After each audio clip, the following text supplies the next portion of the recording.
ഇന്നേ ഒരു deep cleaning day ആട്ടോ. കിച്ചൻ്റെ cupboards, shelves, doors, Windows, wardrobe, അങ്ങനെ എല്ലാ കാര്യങ്ങളും ക്ലീൻ ചെയ്യുന്ന ഒരു ദിവസം.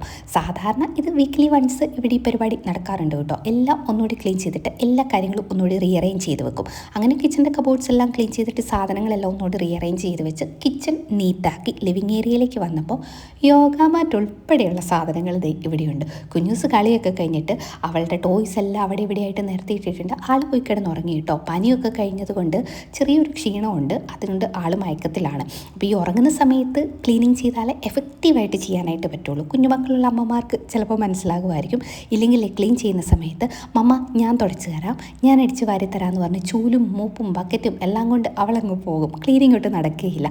അങ്ങനെ ക്ലീനൊക്കെ ചെയ്തിട്ട് അവളുടെ ടോയ്സ് എല്ലാം എടുത്ത് അറേഞ്ച് ചെയ്ത് വെച്ചു. ഇതിനു മുമ്പ് ഞാൻ അരി ഇട്ടിട്ടുണ്ടായിരുന്നു കേട്ടോ. അതുകൊണ്ട് വിസിലടിച്ചു, അരി വെന്തു, ചോറായി. അപ്പോഴത്തേക്കുമാണ് ആരോ കോളിംഗ് ബെൽ അടിച്ചത്. പോയി നോക്കിയപ്പോൾ ആമസോണിൻ്റെ ഡെലിവറി ആയിരുന്നു. രാവിലെ സാധനങ്ങൾ ഓർഡർ ചെയ്തിട്ടുണ്ടായിരുന്നേ. പരിപ്പും പയറും പച്ചക്കറിയും അങ്ങനെ അത്യാവശ്യം വേണ്ട സാധനങ്ങൾ, അരി ഉൾപ്പെടെ എല്ലാം ആമസോണിൽ ഓർഡർ ചെയ്തിട്ടുണ്ടായിരുന്നു.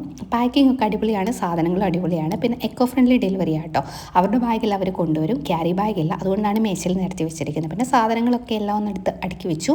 പിന്നെ ഞാനിങ്ങനെ ഡീപ്പ് ക്ലീനിങ് ഉള്ള ദിവസം തലേദിവസം കറി എന്തെങ്കിലും ആക്കും കേട്ടോ. അങ്ങനെ മെഴുക്കുവരട്ടി ഉണ്ടായിരുന്നു, അതൊന്ന് ചൂടാക്കാൻ വെച്ചു. അതിലൂടെ മത്തിയും കൂടെ വറക്കാനായിട്ട് വെച്ചു.